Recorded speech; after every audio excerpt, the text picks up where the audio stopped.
that Florida and Ohio, Ohio being the home state of ES&S, is it no wonder that those states carried Mr. Bush?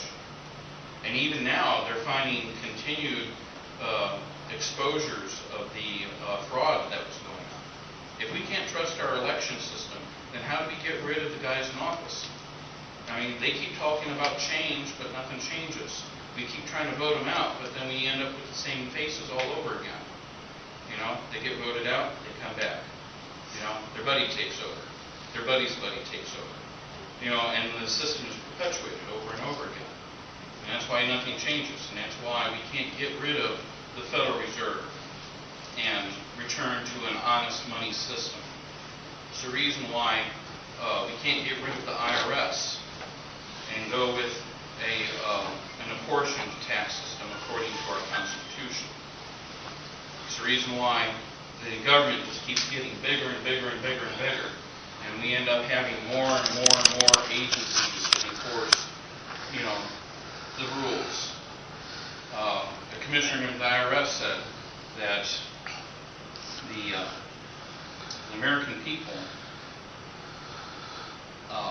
cannot wake up and get up out of bed in the morning without violating some law. There are so many laws on the books, you automatically violate the law even if you don't know it.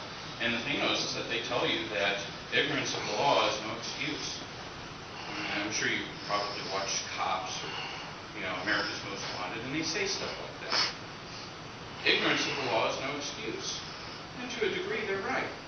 But the problem was is that there's so many laws on the books that even if you could live to the age of 800, you wouldn't be able to read all the laws on the books in a lifetime. That's assuming that you've got a photographic memory.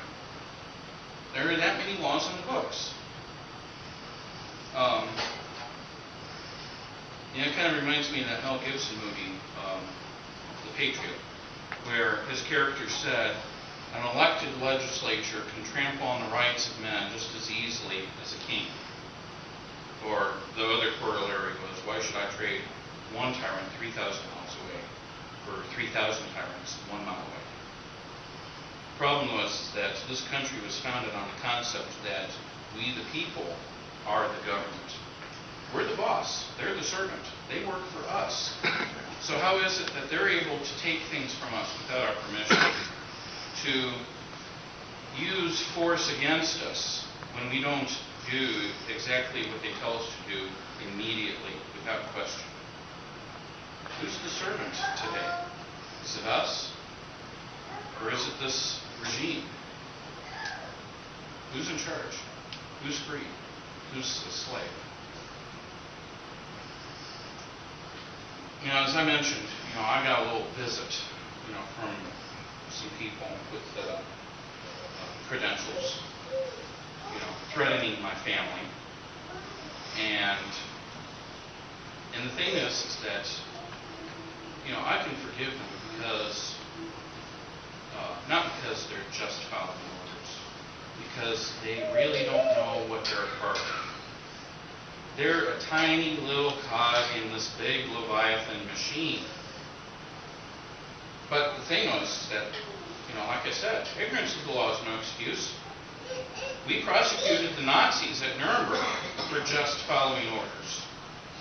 You know, a police officer has to know what his highest authority is, and that authority is the supreme law of the land, the Constitution.